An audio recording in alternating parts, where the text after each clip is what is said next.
Please join me in Body or Spirit by rising. I did that backwards. For our gathering hymn, aptly titled We Gather Together, number 349.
Welcome.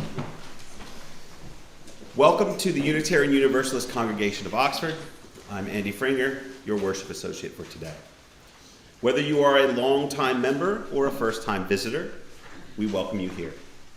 Come with an open mind, a loving heart, and willing hands. You're welcome here no matter your age, your size, the color of your hair, the skin, or eyes. Come whatever your abilities and whomever you love.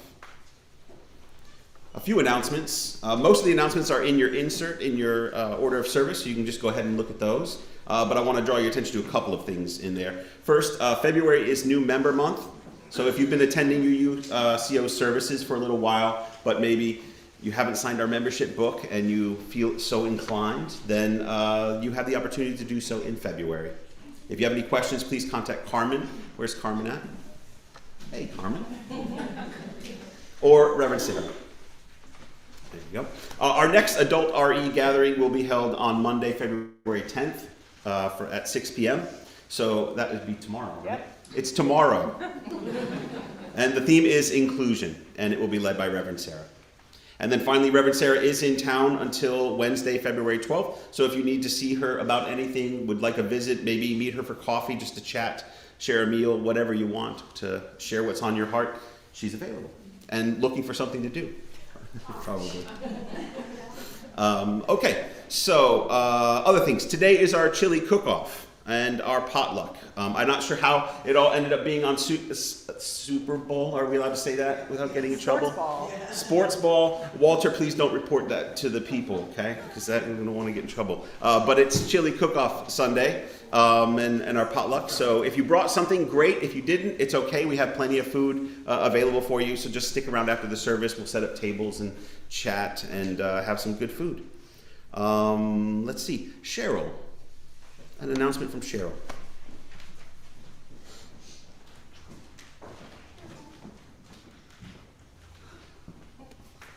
Greetings. So some of you have envelopes now. I'll explain what those are. February is starting our stewardship campaign. Our theme this year is Let Love Grow. And the envelopes that I've given you, there's actually seed packets in them as well. Get it? Let love grow. So we're going to get those out. The ones that that I didn't hand out, we're going to get them out in the mail this week. And I'm also going to email the link if you would like to contribute that way. It's the pledge form is in there. Pledging helps us be able to determine the budget, so we can kind of know what to anticipate as donations. So please, even if you're a auto debit person or you do PayPal and it's already scheduled, please fill out one of those forms so we can use that to budget. The deadline we're asking for is March 15th. The board meeting is the 17th, I think, and of March, and that's when the board needs to approve the budget. So we need to have a good idea of how much money we're looking at so we know what to approve. So you can fill out the piece of paper Or you can do it online. There's a link through online giving, and it will take you to the pledge form. And then you can write a check. We have PayPal, we have Venmo, sort of. We're still working on that. But there's multiple ways to contribute. And also, cash is fine, but if you give cash, make sure you put it in an envelope with your name on it so we'll know who to credit it to. Because we don't have any idea any other way. So please give as you are able. Thank you. I'll add, if you put it in an envelope and put it in the basket there, make sure it says for a pledge or something like that. Otherwise, it just goes into the offering. So you want to make sure that it's clear. Another reminder, a quick reminder, joys and concern slips are available from the greeter. They're near the table out there. If you have a moment of grief or gratitude or growth to share, you can write them down and drop them in the basket when we do the offering. And that will be shared, if you want it to be shared, during the Joys and Concerns section of our service. And now I'd like to welcome our minister, Reverend Sarah Osborne. Thanks, Andy. Hello, good people. Hello. I am so glad that you are with us today on this kind of weirdly cold after being warm weather pattern that we've had. And welcome to any friends and visitors that are here today. I'm so glad that you are with us. We come together for worship, which for us as Unitarian Universalists is defined as giving honor, reverence, and regard to something. In our congregation, worship does not refer to adoration, but more often to reverence and gratitude for the wonder of nature and of simply being. While some of us among us do honor a variety of deities or none, this service this morning is accessible to all. Sometimes in our pluralistic faith, and pluralistic for those not knowing that word, it means that we come from lots of different belief systems, but we're all together.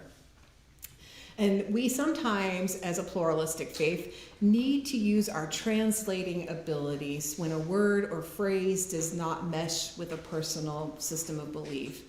But what binds our time together, what we give worth to, is our shared values and principles. And so it is good to be together in community, in this congregation, to honor all that is our lives. So now let us enter into a time of sacred celebration.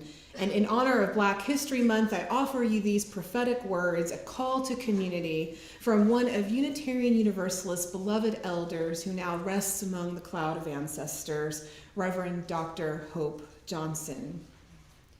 We are one, a diverse group of proudly kindred spirits, here, not by coincidence, but because we choose to journey together.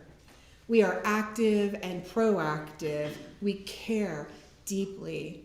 We live our love as best we can.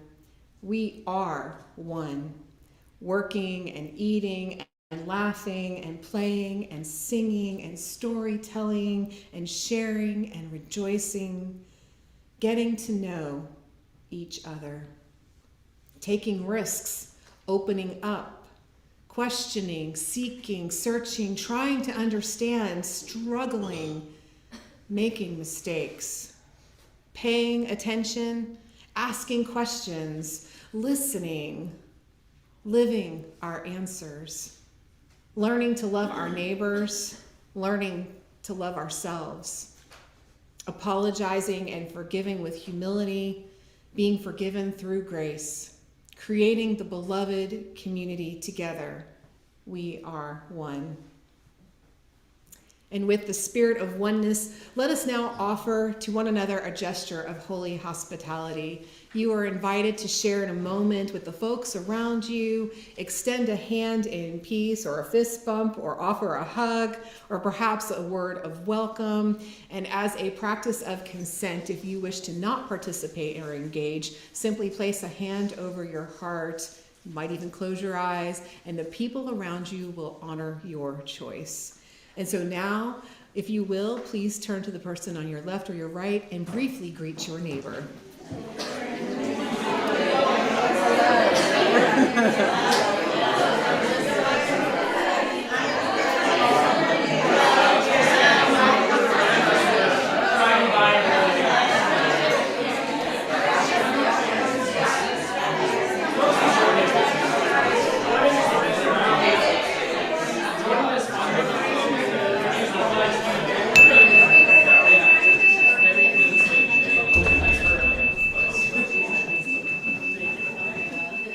And now, with the healing love of community sparking among us, let us light the sacred symbol of our faith, our flaming chalice, with these words.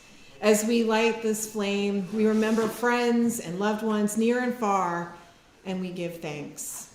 As the fire burns brightly, we open our minds and our hearts to new ways of being, and we feel alive. As the room glows with the warmth and kindness, we extend our circle ever wider to welcome those who want to come in, and we know love. And now I'd like to invite Carmen for a membership moment. Thanks, Andy.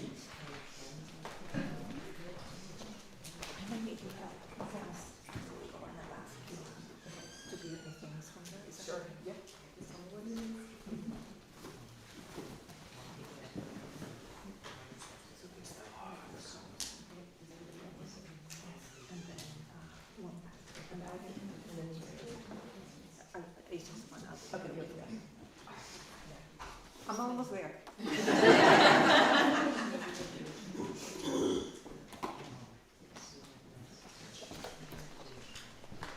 Hello, everyone.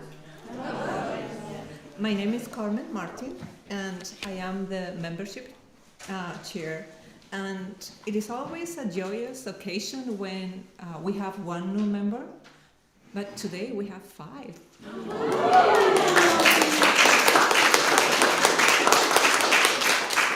Totally amazing.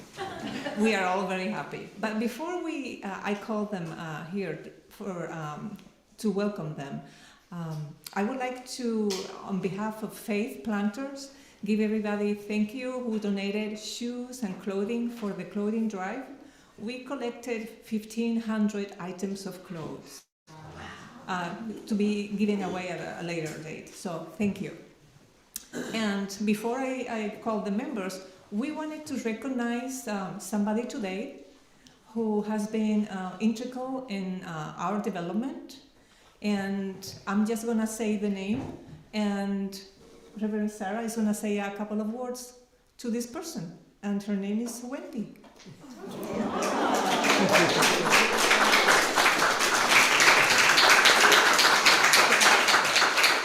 So today we are honoring Wendy Pfrenger, who is our religious exploration coordinator, trustee, marvelous, extraordinaire, maker of magic happening in this place. She has taken a thoughtful eye, balcony view, in the mix view to help our young people to grow and thrive, to see what this community needs, to deepen our spirituality. She is all about nourishing us, and we are so delighted for her many years of service in a variety of creative ways. It is hard to be alive and thriving in spiritual communities these days, and it requires a lot of determination and creativity, and Wendy has that and so much more to give. So Wendy, thank you for all that you are doing for UUCO.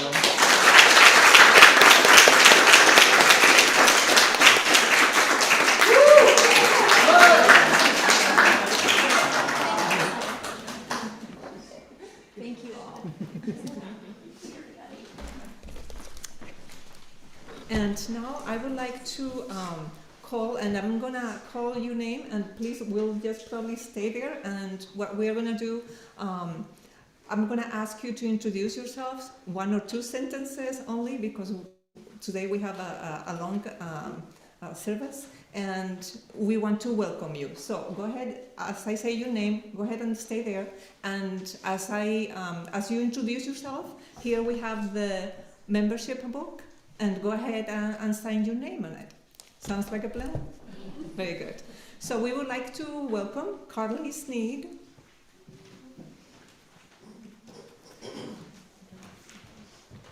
Arlisa Weisennack, and Chad.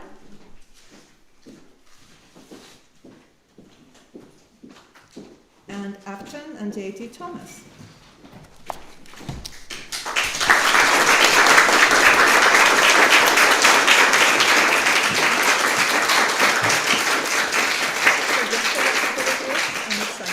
Okay. My name's Carly Sneed, and I live at Lafette Springs, and I'm so happy to be here and be part of this community.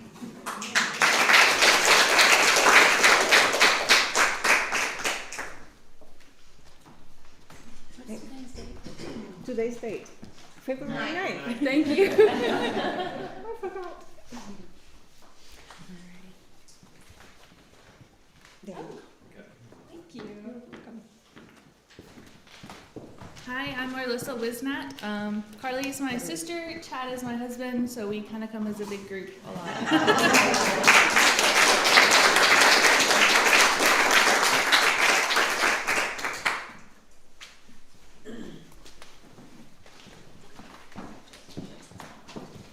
Hey, I'm Chad, for those of you that don't know me.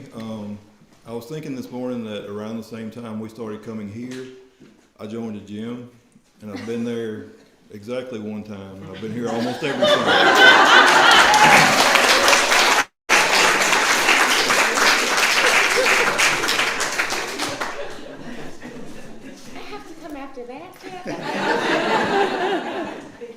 Good morning, I'm Afton Thomas, and I'm elated. For the first time in my 4 decades of life, I belong to a congregation. I've never been. So thank you for welcoming us.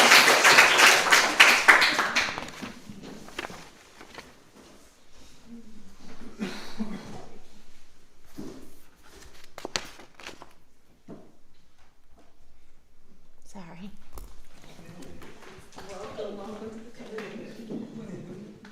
Hi, I'm JT. I just wanted to say thanks for welcoming me and my family. I appreciate you.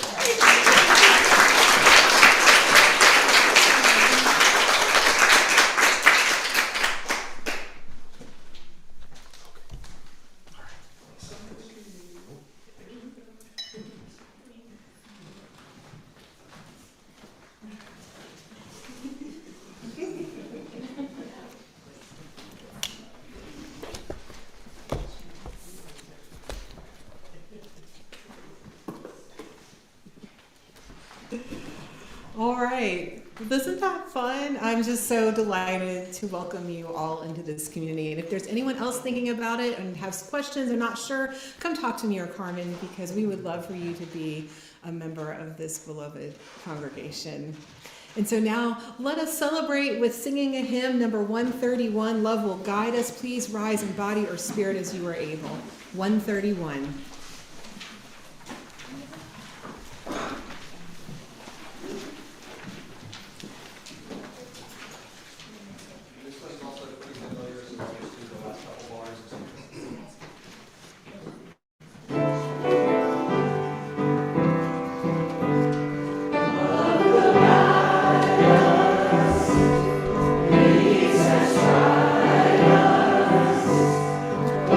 Inside us.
seated.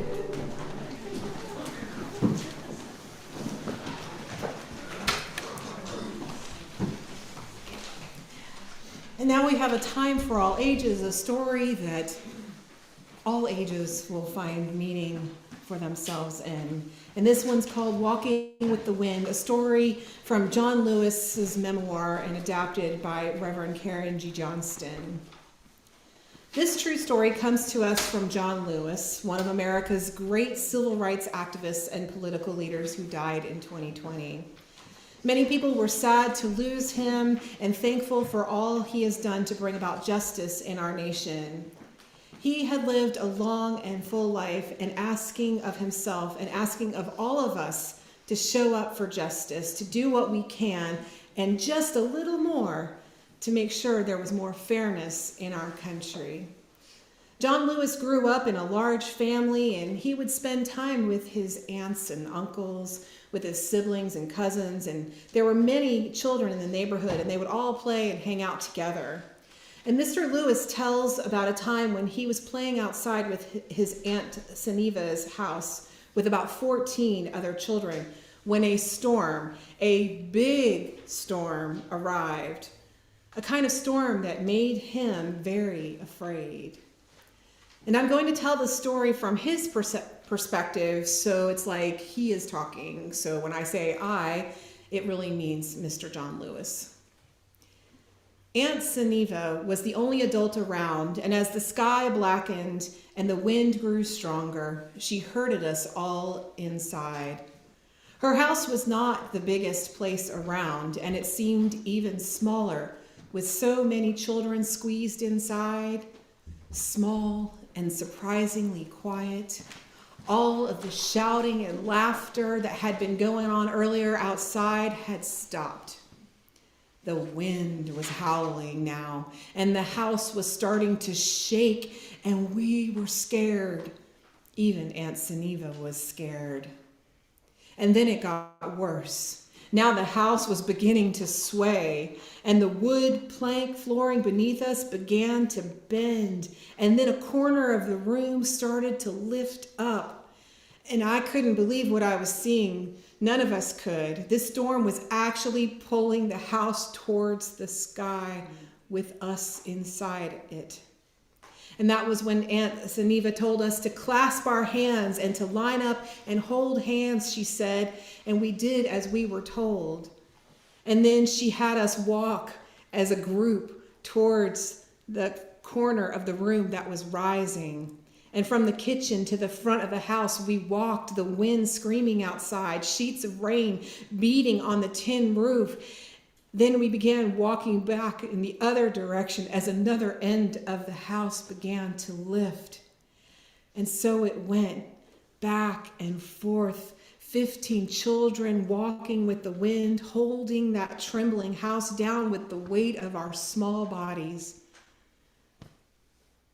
Can you imagine what it was like to be inside that house?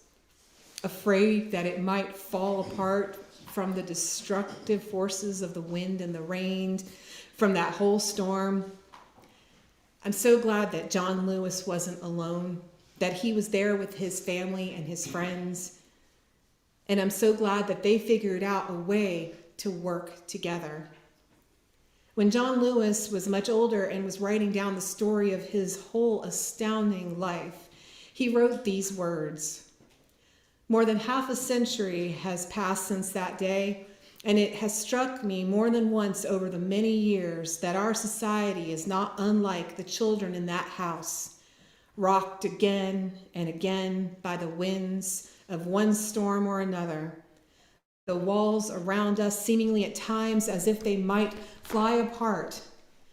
It seemed that way in the 1960s at the height of the civil rights movement, when America itself felt as if it might burst from the seams. So much tension, so many storms. But the people of conscience never left the house. They never ran away. They stayed. They came together, and they did what they did best.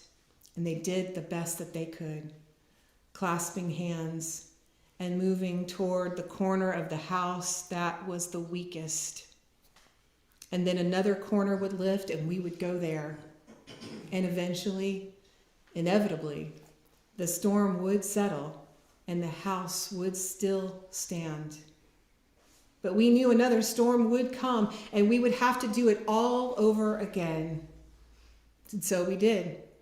And we still do, all of us, you and I, children, holding hands, walking with the wind. And now we have a faithful moment to be shared by our own Tycho. As we kick off our stewardship season, Tycho is a member of this congregation, and he is going to tell us how UUCO lets love grow in his life. Good morning, guys. I have a little speech to give you. I'm here speaking in front of you today to detail why I, personally, am a part of UU and love this community, why it's worth being part of, and why it's worth giving to. There are things specific to this congregation, and more generally, benefits from being a part of UU as a whole and all of its many assets and resources. I am lucky, as I have, for all intents and purposes, grown up in UU. I began attending the UU Church in Athens, Georgia when I was 10 or 11, my family being inspired and driven by my mother to go, as she thought it would be a great place for us, a Sunday ritual and a way to add spirituality into our lives, where formerly we really didn't do anything on Sunday but relax and maybe do some yard work.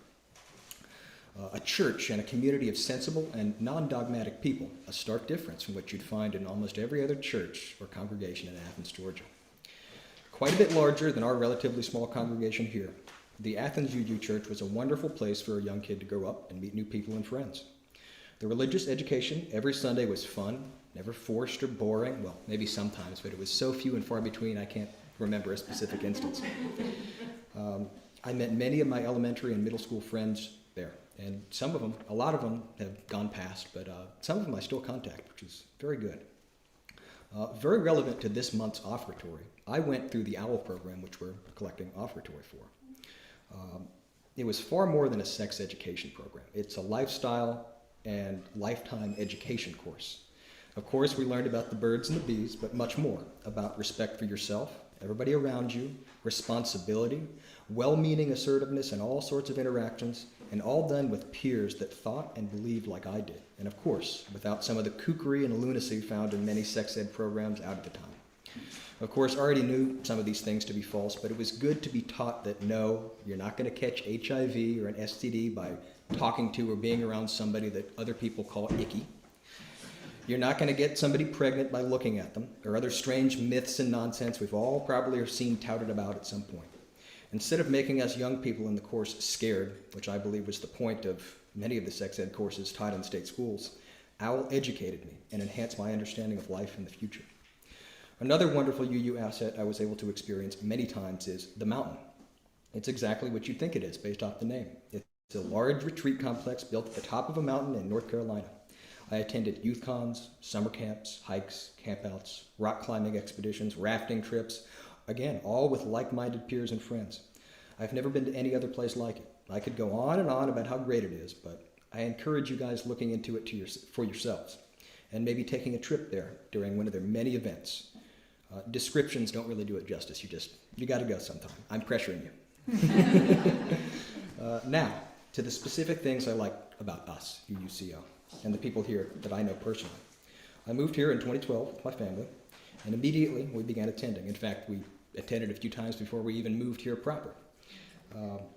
My mother became heavily involved and made many, many friends here. A lot of you are in this room. I attended the youth group, which was great. Still have friends in there. Those memories were great. We went on hikes, campouts. We went to the Thich Nhat Hanh Magnolia Monastery many times, which I still remember the building vividly, even though I haven't been there in years. In 2018, my mother died of a heart attack. It was not the best time for me or my dad, and those weeks afterward were quite a blur. But what I do remember is that many of you came to my house and offered your love and support to me and my dad. I'm still grateful for that to this day. In summary, the entire point of this is I've given you a case for why UU and UUCO specifically is a wonderful and worthwhile organization to be a part of and participate in. It deserves and needs your presence, especially in the light of the next few years' exigent and orange circumstances. A place like this needs you as much as you need it. Thank you.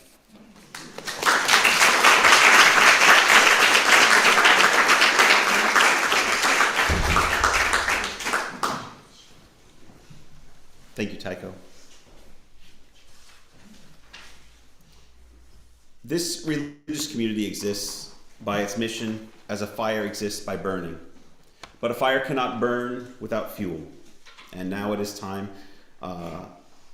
It is the time, the energy, the imagination, the vision, the creativity, the compassion, the love, and the financial support of members and friends of this community that fuels our mission to nurture and sustain a welcome, inclusive, and diverse liberal religious community that transforms lives and serves the world. Your support, the free, generous support of each and every member and friend of this community is what fuels us and the mission.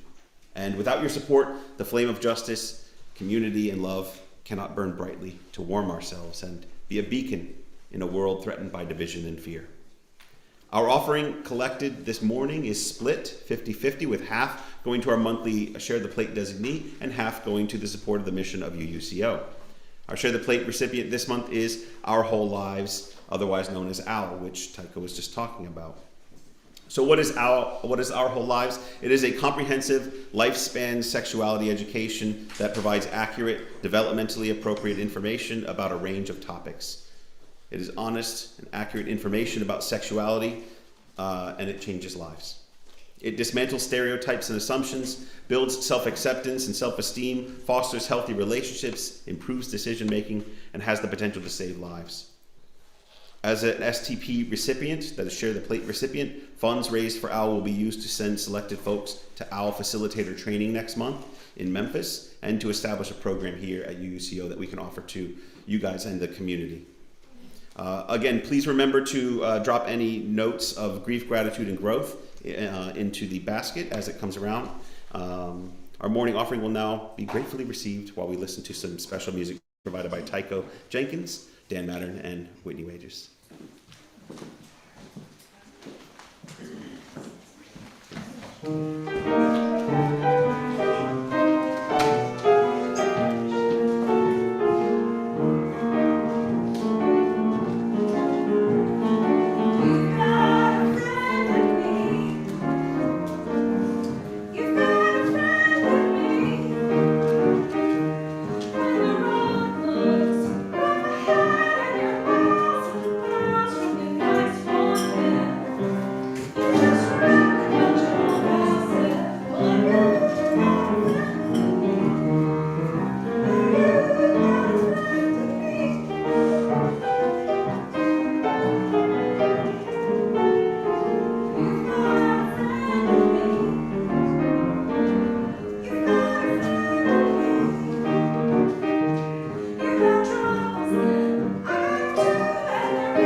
Congregations you could go to that has kazoo playing and Toy Story Disney songs playing, that it is a blessing to hear that.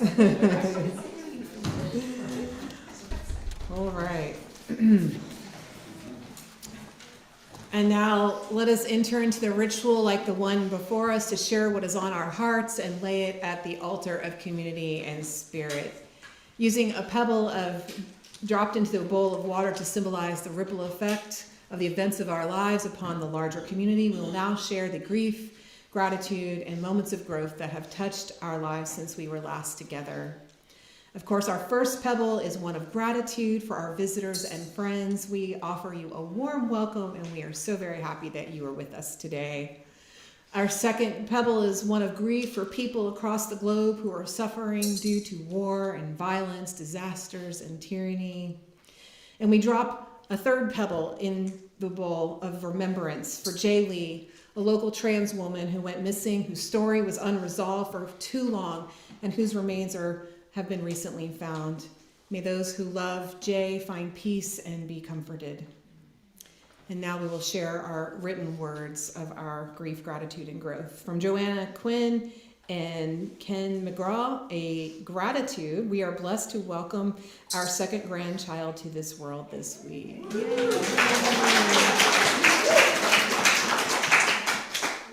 From Sue Fino, a grief. USAID has distributed aid to hundreds of millions of people around the world for 60 years. It was frozen and said by a powerful person that they were feeding it to the wood chippers. It has now been paused, but many agencies are still unable to access funds. And also from Sue, if you would like to know the names of your Mississippi and federal Senate and House members and contacts, please see Sue after this service. Sue's right there. And another grief. In the past few days, the Mississippi Senate and House passed anti-DEI diversity, equity, and inclusion bills. The Senate version eliminates DEI from the state's university.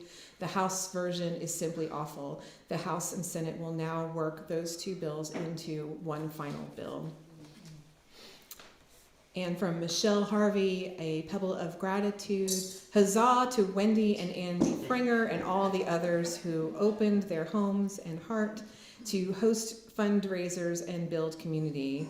Some are still open for sign-up, see Ellie, or check the lists on the wall. And I might add, last night it was quite the feat. I was very lucky to get in on the list, and it was quite remarkable. So this is an amazing community to be a part of, and we need to have more of these get-togethers because that is what helps us get through the hard times. And finally, we drop a pebble into the water for all the grief, gratitude, and moments of growth that remain unspoken. Those two we hold in our hearts for ourselves, for each other, and for the world, and know that these moments are held in this community and by a love that is limitless. Amen. And now if you'll join me in a seated singing meditation in your hymnal number 34, Though I May Speak with Bravest Fire, number 34.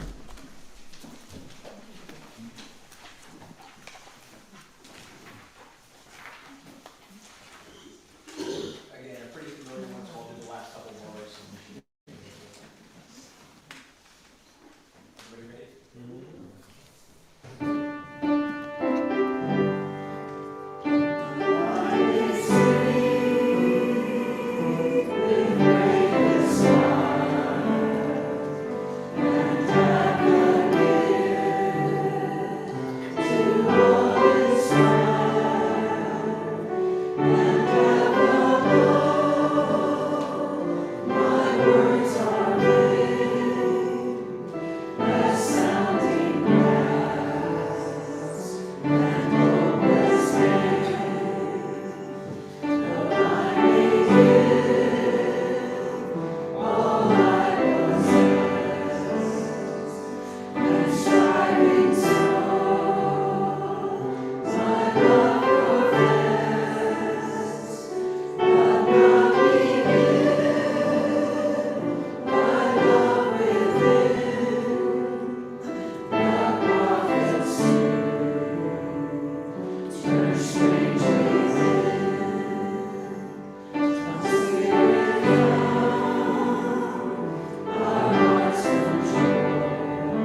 A reading, Heaven Has No Borders, by Luke Stevens Royer. Where was it where we first fell into the delusion of our separateness, of our otherness? Was it somewhere between the Tigris and the Euphrates, or at the Rio Grande, or near the Mississippi? Somewhere down from the Tower of Babel, we fell into the first sin of fearing difference. And we began to build walls, and the walls that we place to seemingly protect ourselves, we soon realize are prison walls, isolating us from the fabric of life, from our kindred, which is all people. We've built walls of prejudice and fear and a delusional false sense of rightful ownership, as if we aren't all guests on any land we inhabit. Heaven has no borders. And when we forget this, we set up the gates of hell. But something happens when the hard heart is watered with empathy, and the closed soul soaked in compassion, the rigid borders dissolve. Something happens when the people remember they are family, and we have the tools we need, like Joshua at Jericho, to dance down the wall. The walls come tumbling down, crumble to dust from the dancing rhythm of the songs, the poems, the common work, all of love made flesh. Enough love to save us all. And again, the question from ancient scripture echoes in our moral conscience. Behold, says the stranger, the immigrant, the refugee. Behold, I stand at the door and knock. Will you lift up your gates?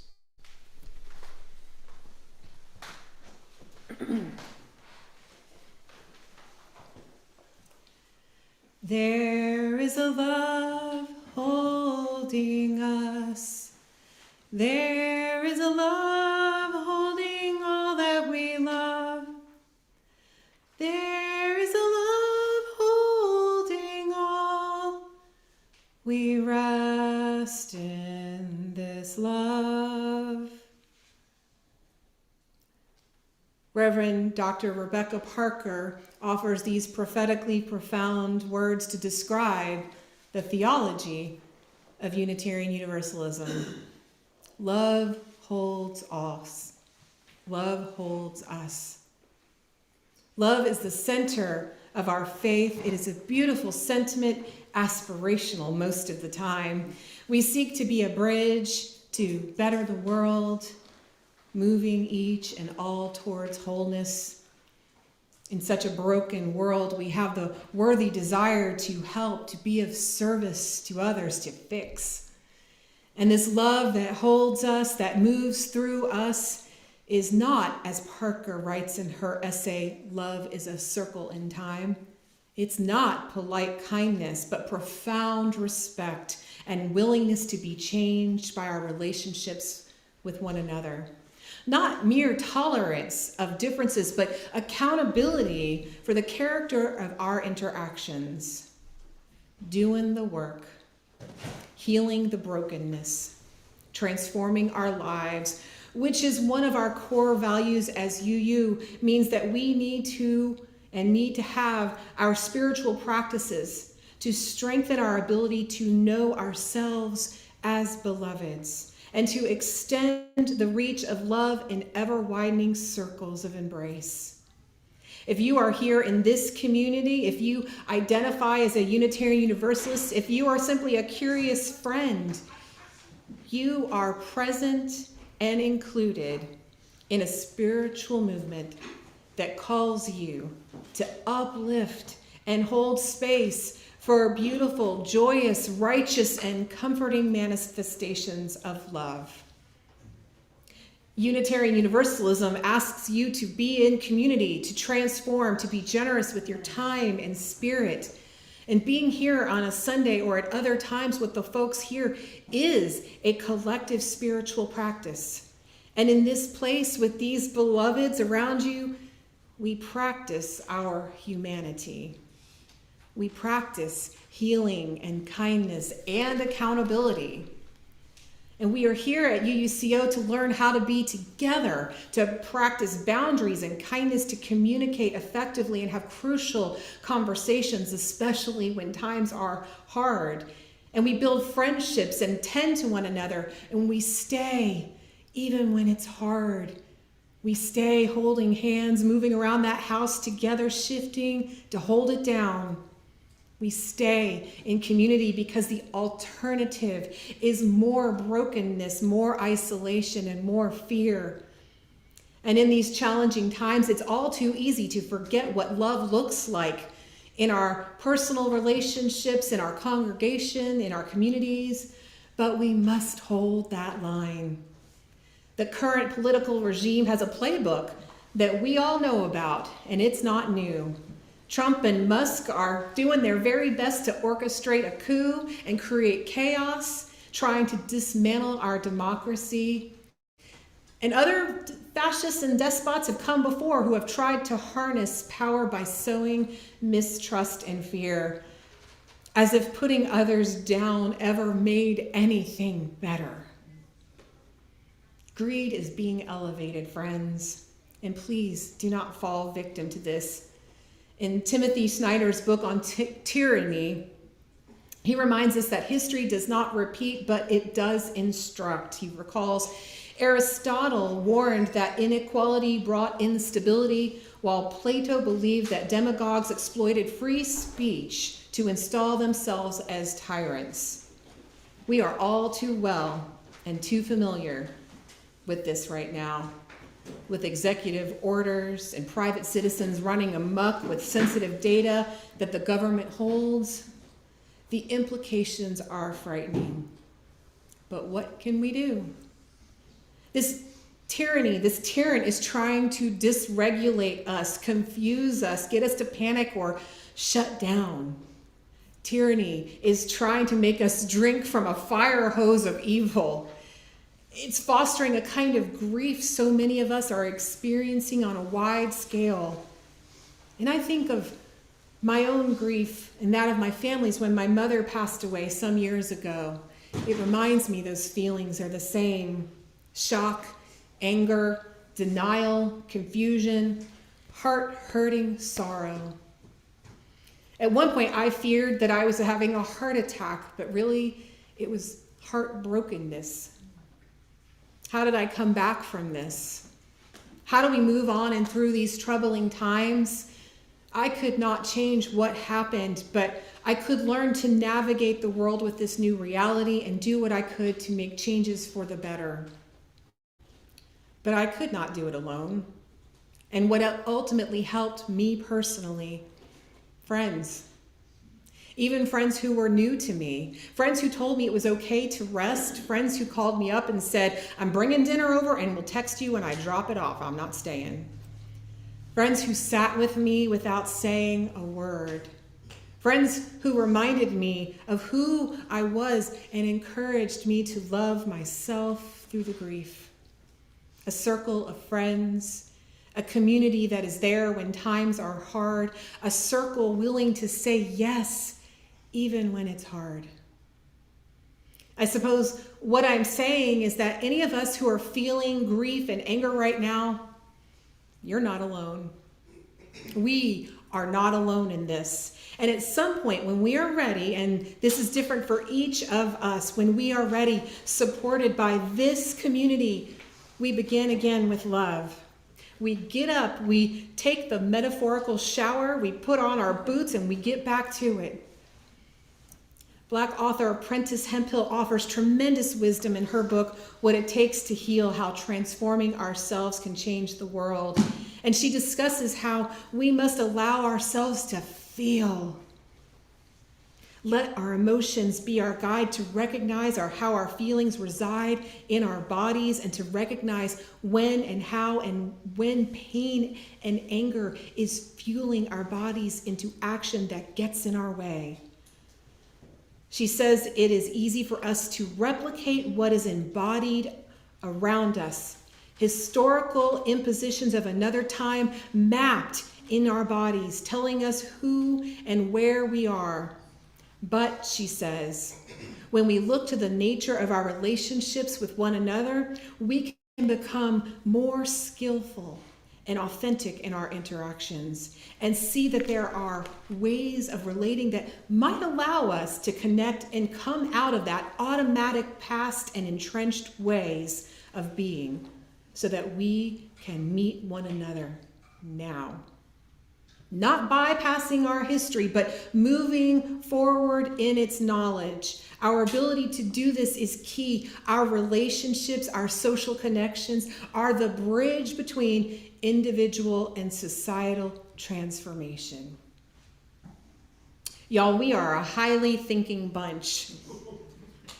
But that heady pursuit often gets in the way of our relationship building. Real relationships are made of feeling. We got to get in our hearts. And Hemphill writes of these relationships, they are an exchange in which we are open to one another's ideas, emotions, and perspectives. Our avoidance of vulnerability and discomfort of the hard work of relationship is the root of isolation many of us feel. And this isolation prevents transformation on any scale. Healing always happens through relationship, whether it is a relationship with a therapist, a tree, a grandmother, or the good folks of a UU congregation. I think to be able to confront the injustices of this world, we must heal ourselves by strengthening our empathy, investing in a variety of relationships that help us to be our best selves. As Unitarian Universalists, we recognize our interdependence. We know that we exist in an impossibly complex web of relationship.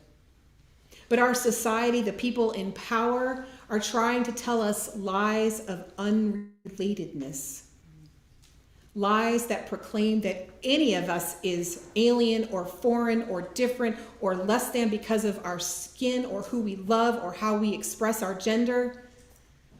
These lies create division instead of connection, and we tear apart our fabric of relationship and deny one another instead of using our connections to build what we all need. As Unitarian Universalists, when we say that love is at the center, when we say that love holds us all, we are proclaiming that relationship and not creed is the way and the goal of wholeness. Each action we take, our efforts to explore and educate, to be of service, to work for justice and equity, what does that truly look like? Not in a temporary feel-good way, but in a truly transformative practice and way of living. Hemphill offers our only way out of these inherited scripts, the lies and disconnection which threaten to cleave us so soundly from the reality of our relatedness, which threaten our demise, is to remap our relationship and redefine the contours of engagement.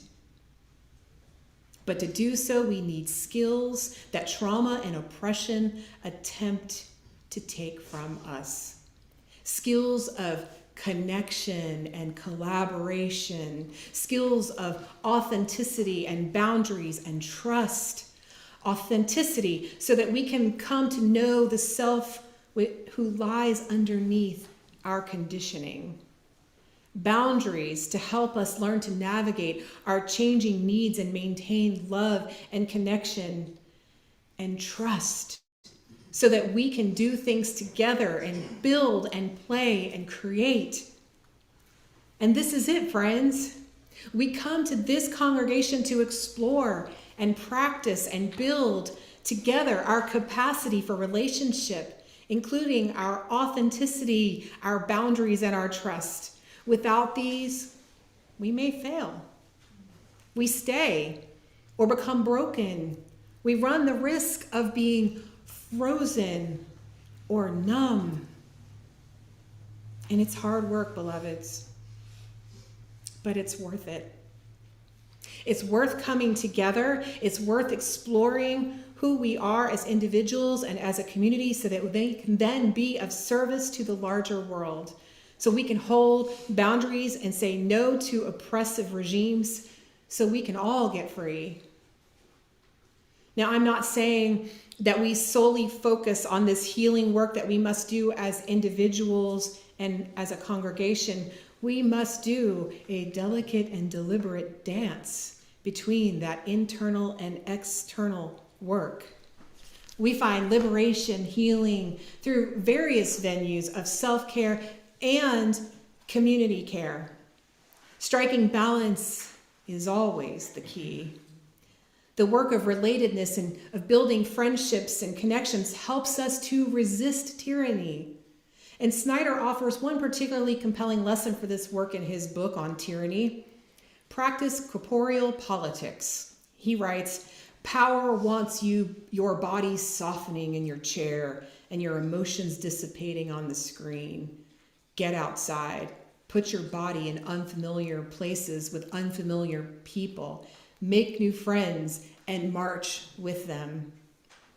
Snyder explains, the way we live our lives enables us to carry out certain kinds of politics. Getting out of the house and showing up influences how we feel about the world. And by taking a stand, literally, physically showing up somewhere where you will be recognized with other people is important.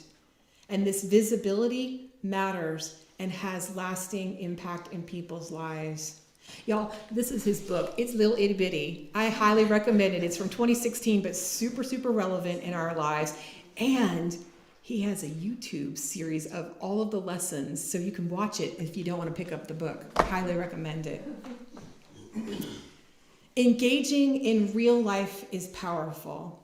A recent example of this is UUCO's engagement in the Day of Service on MLK Day, or in my case, participating in the Interfaith Moral Mass Service with the Poor People's Campaign. I'm sure you can call to mind plenty of other examples of you getting out there and showing up, making a stand. This lesson to confront tyranny confirms that we need to be together, to show up and be transformed. And if it seems overwhelming, just pick one thing, and dedicate your heart to it. The great work before us, our collective liberation, is ultimately held in our capacity for building relationships, for loving the world, for bringing beauty and fire and faith and poetry to a hurting world. And I believe we can do it if we allow ourselves to be vulnerable, to speak kindly and truthfully, to build trust, to engage in those crucial conversations, to act with careful intention and accountability. We may fulfill the call of Unitarian Universalism. And finally, may I offer you this: to stay in the work, our cups must be filled with joy and mirth so that we can remember why we are here and what we are working for. What helps us along this route towards wholeness are moments for laughter and smiles. So let me end this message with a couple of quotes from some prophetic people who may put a smile on your face. Our friend Buzz Lightyear from Disney's Toy Story reminds us, the important thing is that we stick together. And as Whitney sang for us earlier, you got a friend in me. We all do.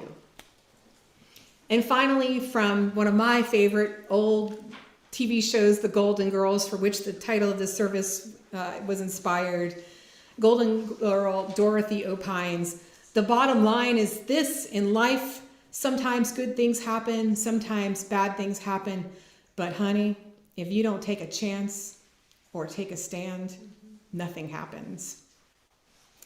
Thank you, beloveds, for being a friend, for widening the circle, and for centering love. We will meet this moment together. So be it, and see to it.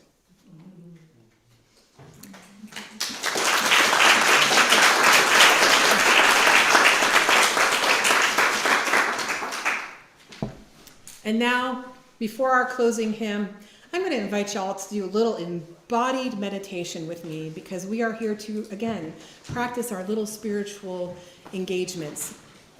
If you feel like joining me, great. If not, you can stay in your seats. That's fine. But if you want to stand with me, we're going to do a little embodied meditation right now, if you feel so moved.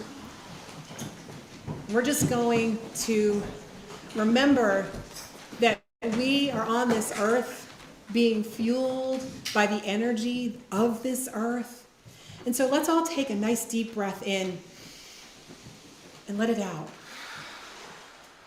And we're going to put our hands to the side and we're going to imagine pushing energy down with our wiggling fingers down into the earth, down through the soil, through the rock, through the sand, all the way to that hot molten lava core. And we're going to imagine that Mother Earth is down there cheering us on, telling us to take that energy and that heat and that warmth, and let's pull that back up through the earth, back through the rocks and the soil and the sand. Feel that warm energy pulling up through our toes, up through our legs, up through our torsos, out through our arms. And now we're going to take our arms and we're going to make like a sunshine because we are full of love and heat and all those good things. So bring that energy up and let's push it back down into our hearts. And now we're going to take our hands back out to the side again, imagining all that energy that we're holding in our hands, and we're going to breathe in as we raise our hands, and then we're going to breathe out as we push it back down into our hearts. And we're going to keep our hands right here at our hearts, and we're going to breathe in, and then we're going to breathe out, and we're going to push our hands out to the side, pushing that energy out, that love out beyond ourselves to this community. We're going to bring our hands back in once again to our hearts, and we're going to push that energy back out past this community, past our town, imagining all the love that we are sending out from the earth, from ourselves, from our community. We've got this, friends. Bring our hands back to center. May it be so. And now if you'll grab your hymnals while you're still rising, please join me in our closing hymn, number 323, Break Not the Circle. 323.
Let us release the chalice flame with these words by Molly Hoosh Gordon, who said, "I will never ask you to keep calm and carry on.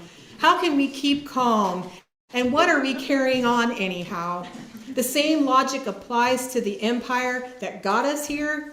I would never ask you to keep calm and carry on, but we are going to have to keep connected and carry each other.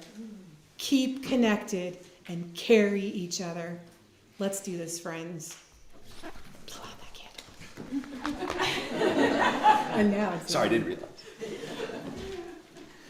With our flames raised high, let us offer our congregational blessing. Go in peace, believe in peace, create peace, be peace. Go in peace, believe in peace, create peace, be peace. Thank you, everyone. Now it's time for a chili cook-off, y'all.